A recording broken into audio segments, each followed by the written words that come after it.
Hey climbers, and welcome to workout number 4. In this session today, we're going to be doing two things: hypertrophy training or building muscle, and then movement mastery. So let's go ahead and talk about what to expect. For our warm-up, as usual, we're going to do some zone 2 cardio to increase our internal core temp, and then we're going to do some flow yoga to open up our ranges of motion for the day and mobilize our soft tissue. After that, we're going to jump into our hypertrophy training. Again, hypertrophy means building tissue. So we're going to try to build muscle in this session. The way that we're going to do that is we're going to work in a rep range that's going to allow us to do two things. First and foremost, we need to work with significant loads to create mechanical tension in our soft tissue. So our rep scheme is going to be around 8 plus for this. And then the second thing that we want to do is create a large metabolic response, or basically get really pumped from these exercises. So when we have those two things in combination, mechanical tension and a metabolic response, we're sending a great signal to the brain to add tissue to the body. If we were going for maximum strength gains, we'd be working with a much lower rep scheme, as that's going to allow us to work with much more significant load. Basically, the rep scheme here is going to limit the load that we can work with, but it's going to allow us to create a much higher metabolic response. So we're going to increase things like muscular capacity in this workout too, which is great. So after that, for the main climbing session today, we're going to start with a warm-up E2 mound boulders again, and then we're going to do some perfect repeats. Perfect repeats are going to be a session that allows us to work on our strategy of how we problem solve from the ground, and then how we can refine that strategy in a second attempt. So we're going to climb a boulder twice, trying to look for opportunity to improve our movement efficiency between both attempts. Then after that, we're going to focus on makeup boulders. If you're a climber who has a limited gym space, this is going to be a method for you to learn how to increase your opportunity for learning in that gym. And then we're going to jump into our post-climb training, a bit of core work, and then an optional aerobic cool down. So let's go ahead and jump into the warm-up.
Okay, time to jump into the hypertrophy training. So I'll give you a few tips here. First and foremost is we want to focus on training through a full range of motion with a target muscle group. And then we want to pick a load that is going to challenge us to about an RPE of 7 to 8. Another way that we can think about the intensity for this is choosing a load where we have 2 additional reps in reserve once we've hit our required reps in this workout. So for example, if the required reps are 10 for that set, we want to think about, we could have gone to 12, but we stopped at 10. So we're looking for a load that's going to allow us to do that. So let's go ahead and jump into this.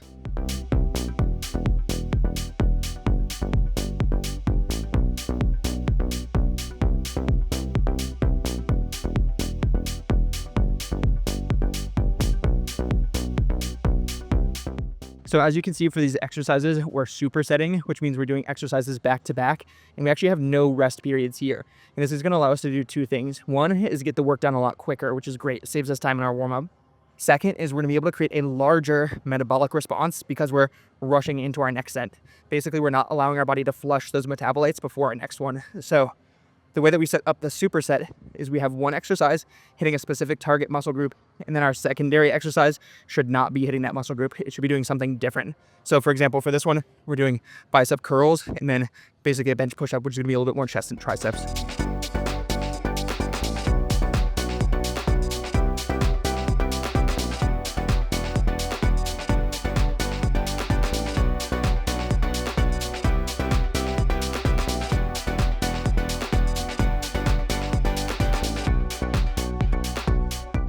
Next up are lateral raises and reverse flies. A quick tip for this one, we want to make sure that we're moving pretty slowly through this movement. We have a really small group of muscles for these target muscles in both exercises. So if we move through them too quickly, those larger muscle groups are going to take over and kind of dominate the exercise. So when we slow these ones down, we're going to give those little muscles a little bit more of a fighting chance to really activate and work hard in this instead of letting those bigger muscles dominate.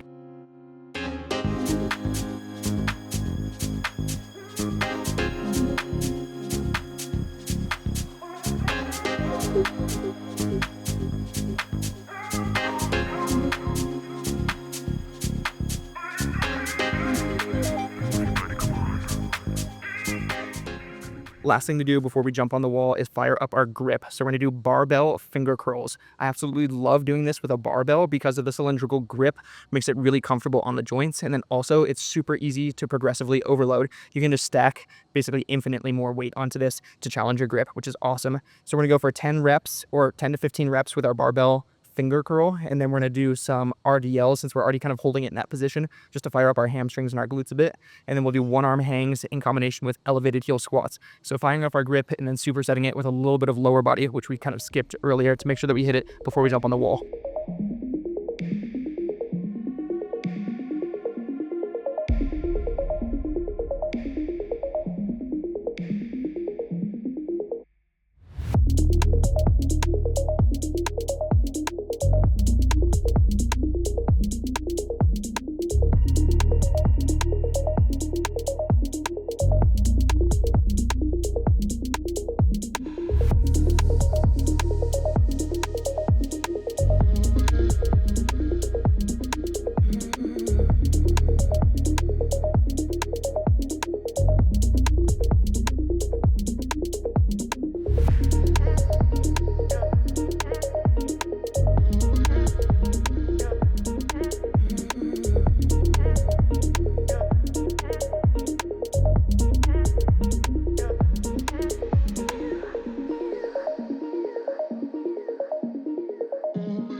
Time to jump on some boulders, and for our warm-up today, as a reminder, we're going to do 10 minutes of E2 mom boulders. This means that you'll have 2 minutes to climb each boulder, so 5 boulders total.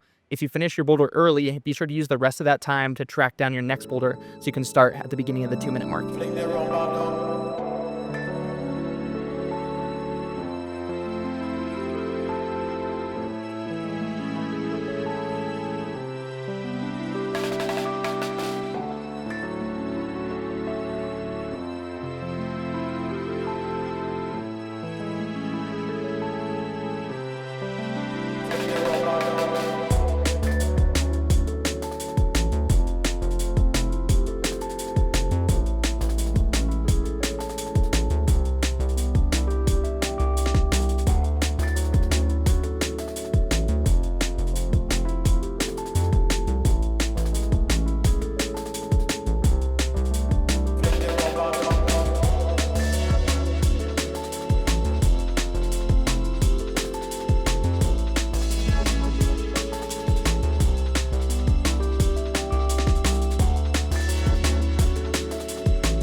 Okay, that's it for our bouldering warm-up. Now it's time for our perfect repeat session. As a reminder, perfect repeats, we're going to climb one boulder 2 times. On the second go, we're going to try to improve our movement efficiency. This can be either doing things like eliminating moves or unnecessary foot swaps and things like that, or we could try to move through sequences more quickly, or the best option is typically trying to use momentum in your favor to make moves easier.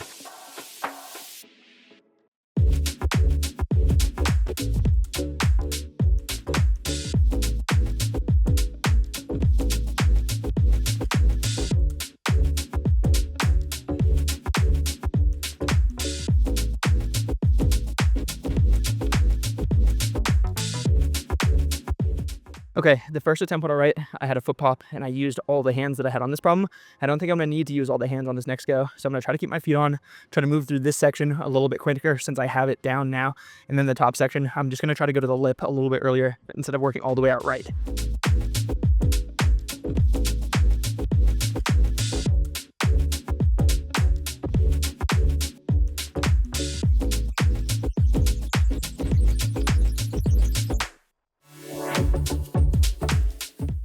Okay, next up is this overhung V4. I see some opportunities here to do the moves dynamically instead of using all the hand holds.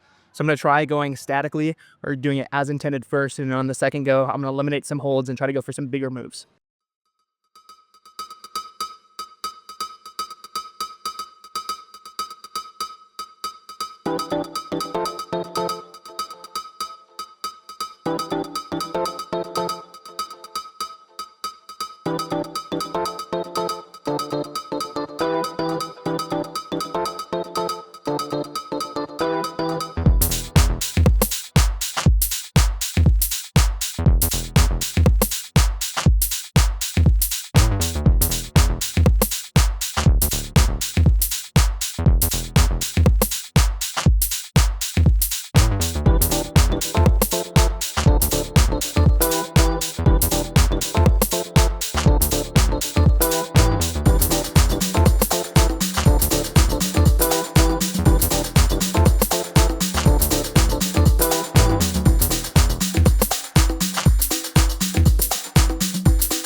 Okay, time to make up some boulders. I have some notes about how to make this a little bit easier on yourself, so go ahead and read those if you want some more details, but let's go ahead and just jump into this first one. So the thing that I want to focus on for this move is jumping off of a bad foot and a bad hand to a good hold. So to make this work, I'm going to go off of these two good start holds here, up to this yellow, and then this is going to be my dynamic move from this yellow one here, which is kind of like a dish sloper, up to this decent sloper jug here. And I'm going to do that off of a foot down here that's actually facing the wrong direction for us to use. So that's where I'm going to get a little bit of my challenge in. And then from there, I'm going to go ahead and try to match this purple while throwing a heel out left, and then go to this nice white jug here. Have a fun swing move at the end. Let's try out this first makeup.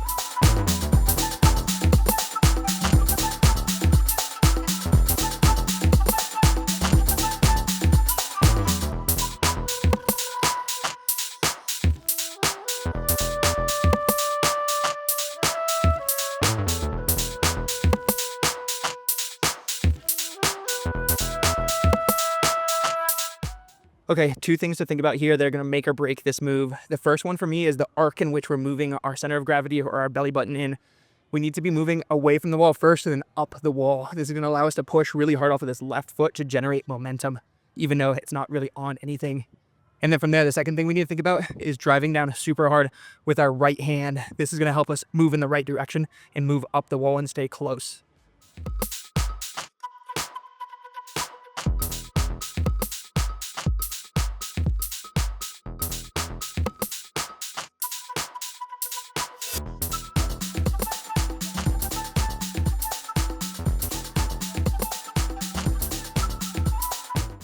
Okay, next up for me, I'm going to make up a campus boulder. I love campus boulders because they let me learn a lot about how to flick my momentum in certain directions to influence a movement. So for this one here, I think I'm going to try to go off of this really hard V10 start pinch and campus to this close one here. It's a good jug, but doesn't really catch you in the right direction. So there's going to be a huge swing to hold.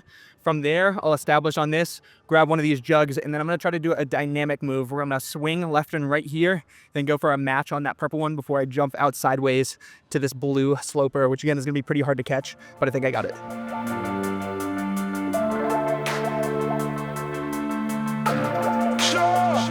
Rastafari. Blaze it. Blaze it. Yard man thing, can this a yard man thing? Yard man thing, can this a yard man thing? Yard man thing, can this a yard man thing? Yard man thing, can this a yard man thing? Yard man thing, can this a yard man thing? Yard man thing, can this a yard man thing? Yard man thing, can this a yard man thing? Yard man thing, can this a yard man thing?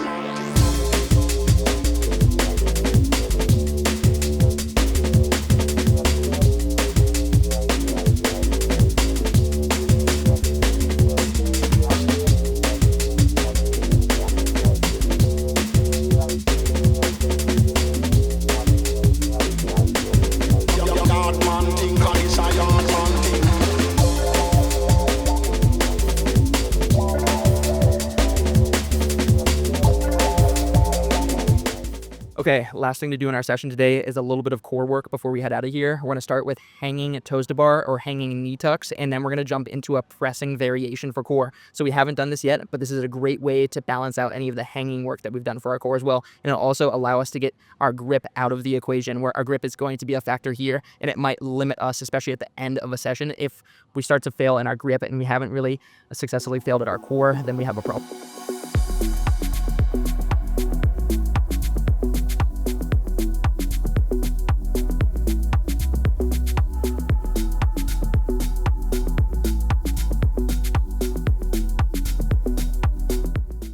All right, this planche tuck hold is one of my absolute favorites for training core compression. Basically, our ability to squeeze into a tiny ball as small as possible. This is gonna be great for training our hip flexors and also our core to enable us to get into those really high step positions on the wall.